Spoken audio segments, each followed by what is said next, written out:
ಈ ಮಳೆಗಾಲದಲ್ಲಿ ಸ್ನ್ಯಾಕ್ಸ್ ಅಂದರೆ ಯಾರಿಗೆ ತಾನೇ ಇಷ್ಟ ಆಗಲ್ಲ ಹೇಳಿ. ಅದಕ್ಕೆ ಪರ್ಫೆಕ್ಟ್ ಆಗಿರೋ ಒಂದೊಳ್ಳೆ ಸ್ನ್ಯಾಕ್ ರೆಸಿಪಿನ ನಿಮ್ಮ ಜೊತೆ ಶೇರ್ ಮಾಡ್ತಾ ಇದ್ದೀನಿ. ನಮಸ್ತೆ, welcome back to the channel. ನಾನು ಮುನಿಷಾ. ನಾನಿವತ್ತು ಬೋಂಡಾ ಸೂಪ್ನ ಯಾವ ರೀತಿ ಮಾಡೋದು ಅಂತ ನಿಮ್ಮ ಜೊತೆ ಶೇರ್ ಮಾಡ್ತಾ ಇದ್ದೀನಿ. ಆಲ್ರೆಡಿ ನನ್ನ ಚಾನಲ್ನ ಯಾರೆಲ್ಲ ಸಬ್ಸ್ಕ್ರೈಬ್ ಮಾಡ್ಕೊಂಡಿದ್ದೀರಾ ಅವರಿಗೆಲ್ಲ ಥ್ಯಾಂಕ್ ಯು ಸೋ ಮಚ್. ಎಲ್ಲರೂ ನನ್ನ ಚಾನಲ್ನ ಸಬ್ಸ್ಕ್ರೈಬ್ ಮಾಡ್ಕೊಳ್ಳಿ. ಈ ವಿಡಿಯೋ ನಿಮಗೆ ಇಷ್ಟ ಆದರೆ ಲೈಕ್ ಮಾಡಿ, ಶೇರ್ ಮಾಡಿ, ಹಾಗೆ ಕಮೆಂಟ್ ಮಾಡಿ. ಬನ್ನಿ ರೆಸಿಪಿನ ಸ್ಟಾರ್ಟ್ ಮಾಡೋಣ. ಸೂಪ್ ಮಾಡೋದಕ್ಕೆ ಯಾವ್ಯಾವ ಇಂಗ್ರೀಡಿಯೆಂಟ್ಸ್ ಬೇಕು ಅಂತ ನೋಡೋಣ ಬನ್ನಿ. ಫಸ್ಟ್ ನಾವು ಹೆಸರುಬೇಳೆ ತಗೋಬೇಕು. ಇದು 3/4 ಕಪ್ ಆಗೋಷ್ಟು ಹೆಸರುಬೇಳೆ ಇದೆ. ಹಾಗೆ ಇದು ತೆಂಗಿನಕಾಯಿ ತುರಿ, ಇದು 3 ಮೆಣಸಿನಕಾಯಿನ ಸ್ಲಿಟ್ ಮಾಡಿ ಇಟ್ಕೊಂಡಿದ್ದೀನಿ. ಇದು ಅರ್ಧ ಇಂಚ್ ಆಗೋಷ್ಟು ಶುಂಠಿನ ಚಿಕ್ಕ ಚಿಕ್ಕದಾಗಿ ಕಟ್ ಮಾಡಿ ಇಟ್ಕೊಂಡಿದ್ದೀನಿ. ಇದು ಕಾಳು ಮೆಣಸಿನ ಪುಡಿ ಹಾಗೆ ಜೀರಿಗೆ ಪುಡಿ. ಇದು ಕೊತ್ತಂಬರಿ ಸೊಪ್ಪು, ಜೀರಿಗೆ, 2 ಚಿಕ್ಕ ಚಿಕ್ಕ ಟೊಮೆಟೊನ ಕಟ್ ಮಾಡಿ ಇಟ್ಕೊಂಡಿದ್ದೀನಿ, ಅರಿಶಿನ ಪುಡಿ, ಕರಿಬೇವು ಹಾಗೆ ಉಪ್ಪು. ಬನ್ನಿ ರೆಸಿಪಿನ ಸ್ಟಾರ್ಟ್ ಮಾಡೋಣ. ಮೊದಲಿಗೆ ನಾನು ಹೆಸರು ಬೇಳೆನ ಆಲ್ರೆಡಿ ಚೆನ್ನಾಗಿ ತೊಳೆದು 3 ವಿಷಲ್ಸ್ ಬೇಯಿಸ್ಕೊಂಡ್ಬಂದಿದ್ದೀನಿ. ನೋಡಿ, ಹೆಸರು ಬೇಳೆನ ಚೆನ್ನಾಗಿ ಬೇಯಿಸ್ಕೊಂಡು ಬಂದಿದ್ದೀನಿ. ನಾನು ಮೊದಲಿಗೆ ಒಂದು ಪಾತ್ರೆ ತೊಗೊಂಡಿದ್ದೀನಿ. ಪಾತ್ರೆ ಬಿಸಿ ಆದಮೇಲೆ 2 ಸ್ಪೂನ್ ಅಡುಗೆ ಎಣ್ಣೆ ಹಾಕ್ತಾಯಿದ್ದೀನಿ. ಎಣ್ಣೆ ಬಿಸಿ ಆದಮೇಲೆ 1 ಸ್ಪೂನ್ ಜೀರಿಗೆ ಹಾಗೆ ಕಟ್ ಮಾಡಿಟ್ಕೊಂಡಿರೋ ಮೆಣಸಿನ್ಕಾಯಿನ ಹಾಕ್ತಾಯಿದ್ದೀನಿ. ಅದರ ಜೊತೆಗೆ ಶುಂಠಿ, ಹಸಿ ಶುಂಠಿನ ನಾನು ಆಲ್ರೆಡಿ ಹಚ್ಚಿಟ್ಕೊಂಡಿದ್ದೆ, ಅದನ್ನು ಕೂಡ ಹಾಕ್ತಾಯಿದ್ದೀನಿ. ಅದ್ರ ಜೊತೆ ಕರಿಬೇವಿನ ಸೊಪ್ಪನ್ನ ಹಾಕಿ ಚೆನ್ನಾಗಿ ಸ್ವಲ್ಪ ಫ್ರೈ ಮಾಡೋಣ. ಶುಂಠಿ ಹಸಿ ಸ್ಮೆಲ್ ಹೋಗುವಷ್ಟು ಫ್ರೈ ಮಾಡೋಣ. ಅದಾದಮೇಲೆ ಅರ್ಧ ಸ್ಪೂನ್ ಕಾಳು ಮೆಣಸಿನ ಪುಡಿ ಹಾಗೆ ಅರ್ಧ ಸ್ಪೂನ್ ಜೀರಿಗೆ ಪುಡಿ ತೊಗೊಂಡಿದ್ದೀನಿ. ಅದನ್ನು ಕೂಡ ಹಾಕಿ ಜಸ್ಟ್ ಸ್ವಲ್ಪ ರಾ ಸ್ಮೆಲ್ ಹೋಗುವಷ್ಟು ಫ್ರೈ ಮಾಡಿ ನಾವು ಟೊಮೆಟೊನ ಆ್ಯಡ್ ಮಾಡೋಣ.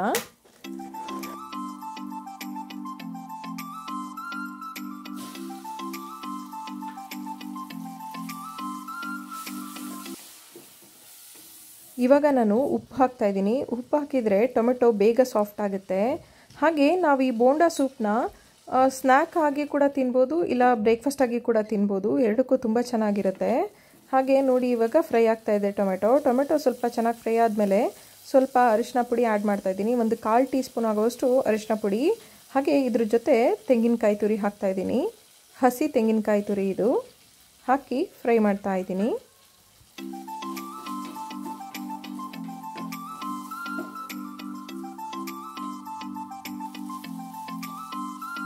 ನೋಡಿ, ಇವಾಗ ಇದೆಲ್ಲ ಚೆನ್ನಾಗಿ ಫ್ರೈ ಆಗಿದೆ. ಇವಾಗ ಬೇಯಿಸಿಟ್ಕೊಂಡಿದ್ದ ಹೆಸರುಬೇಳೆನ ಹಾಕ್ತಾಯಿದ್ದೀನಿ.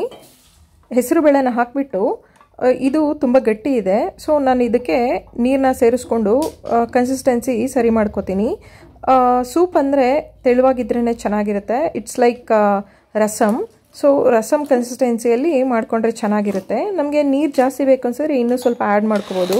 ಅದ್ರ ಜೊತೆ ಟೇಸ್ಟ್ನ ನೋಡಿಕೊಂಡು ಉಪ್ಪು ಬೇಕಂದರೆ ಸ್ವಲ್ಪ ಉಪ್ಪು ಸೇರಿಸೋಣ. ಬಟ್ ತುಂಬ ಜಾಸ್ತಿ ಕೂಡ ಉಪ್ಪು ಹಾಕಬಾರ್ದು, ಯಾಕಂದರೆ ನಾವು ಬೋಂಡಾಗೆ ಕೂಡ ಸ್ವಲ್ಪ ಉಪ್ಪು ಹಾಕೋದ್ರಿಂದ ಸೂಪ್ಗೆ ಸ್ವಲ್ಪ ಕಡಿಮೆನೇ ಉಪ್ಪು ಹಾಕೋಣ. ಇಲ್ಲಾಂದರೆ ಇದಕ್ಕೂ ಜಾಸ್ತಿ ಹಾಕಿದ್ರೆ ಬೋಂಡಾ ಸೂಪ್ ಎರಡೂ ಒಟ್ಟಿಗೆ ತಿನ್ನಬೇಕಾದ್ರೆ ಉಪ್ಪು ಜಾಸ್ತಿ ಅನಿಸುತ್ತೆ. ನೋಡಿ, ಈ ಕನ್ಸಿಸ್ಟೆನ್ಸಿಯಲ್ಲಿ ಮಾಡಿಕೊಂಡ್ರೆ ಸಾಕನ್ಸುತ್ತೆ. ಇವಾಗ ಕಟ್ ಮಾಡಿ ಇಟ್ಕೊಂಡಿದ್ದ ಕೊತ್ತಂಬರಿ ಸೊಪ್ಪನ್ನ ಆ್ಯಡ್ ಮಾಡ್ತಾಯಿದ್ದೀನಿ. ಕೊತ್ತಂಬರಿ ಸೊಪ್ಪು ಹಾಕಿಬಿಟ್ಟು ಸ್ವಲ್ಪ ಚೆನ್ನಾಗಿ ಕುದಿಸ್ಬಿಟ್ರೆ ಇದು ಸೂಪ್ ರೆಡಿ ಆಯಿತು. ನೋಡಿ, ಸೂಪ್ ರೆಡಿ. ಇವಾಗ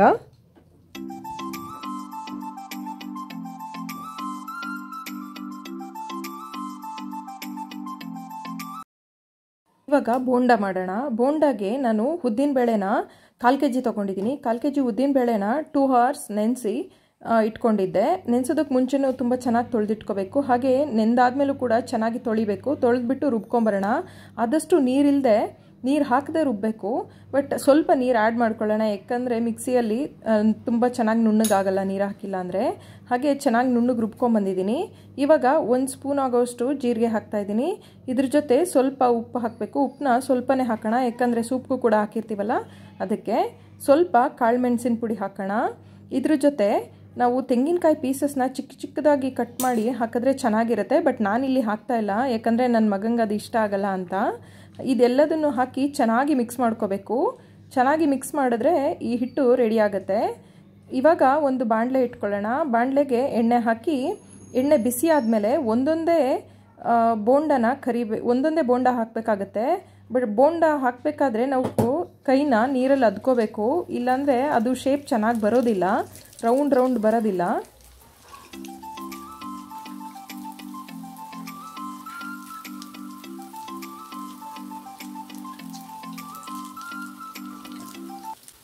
ಎಲ್ಲ ಬೋಂಡನ್ನು ಹಾಕಿದ್ದಾಗಿದೆ. ಇವಾಗ ಕರಿಯೋಣ. ಫ್ಲೇಮ್ನ ಮೀಡಿಯಮ್ ಫ್ಲೇಮ್ ಇಟ್ಕೊಂಡು ಕರಿಯೋಣ. ಯಾಕಂದರೆ ಹೈ ಫ್ಲೇಮ್ ಇಟ್ಟರೆ ಮೇಲ್ಗಡೆ ಎಲ್ಲ ಬೇಗ ಬೆಂದ್ಬಿಡುತ್ತೆ, ಬಟ್ ಒಳಗಡೆ ಬೆಂದಿರಲ್ಲ. ಹಾಗಾಗಿ ಒಳಗಡೆನೂ ಕೂಡ ಚೆನ್ನಾಗಿ ಬೇಯಿಸಬೇಕು, ಆವಾಗಲೇ ತುಂಬ ಕ್ರಿಸ್ಪಿಯಾಗಿ ರೆಡಿ ಆಗೋದು. ನೋಡಿ ಗೋಲ್ಡನ್ ಬ್ರೌನ್ ಆಯಿತು, ಚೆನ್ನಾಗಿ ಬೆಂದಿದೆ ಇದು. ಇವಾಗ ಒಂದು ಪ್ಲೇಟ್ಗೆ ತೆಗೆದಿಟ್ಕೊಳ್ಳೋಣ. ಎಲ್ಲ ಬೋಂಡನೂ ತೆಗೆದಿಟ್ಕೊಳ್ಳೋಣ. ನೋಡಿ ಇವಾಗ ಬೋಂಡಾ ಸೂಪ್ ರೆಡಿ. ತೋರಿಸ್ತೀನಿ ಬೋಂಡಾ ಎಷ್ಟು ಪರ್ಫೆಕ್ಟಾಗಿದೆ, ಎಷ್ಟು ಕ್ರಿಸ್ಪಿಯಾಗಿದೆ ಅಂತ. ತುಂಬಾ ಪರ್ಫೆಕ್ಟಾಗಿ ರೆಡಿಯಾಗಿತ್ತು ಬೋಂಡಾ. ಟೇಸ್ಟ್ ಕೂಡ ತುಂಬ ಚೆನ್ನಾಗಿದೆ. ನೀವು ಒಂದ್ಸಲ ಟ್ರೈ ಮಾಡಿ ನೋಡಿ ಹೇಗಿತ್ತು ರೆಸಿಪಿ ಅಂತ ನನಗೆ ಕಮೆಂಟ್ ಮಾಡಿ ತಿಳಿಸಿ. ಈ ವಿಡಿಯೋ ನಿಮಗೆ ಇಷ್ಟ ಆಗಿದ್ದರೆ ಲೈಕ್ ಮಾಡಿ, ಶೇರ್ ಮಾಡಿ, ಹಾಗೆ ಕಮೆಂಟ್ ಮಾಡಿ. ಪ್ಲೀಸ್ ನನ್ನ ಚಾನಲ್ನ ಎಲ್ಲರೂ ಸಬ್ಸ್ಕ್ರೈಬ್ ಮಾಡ್ಕೊಳ್ಳಿ. Thank you. ಬಾಯ್.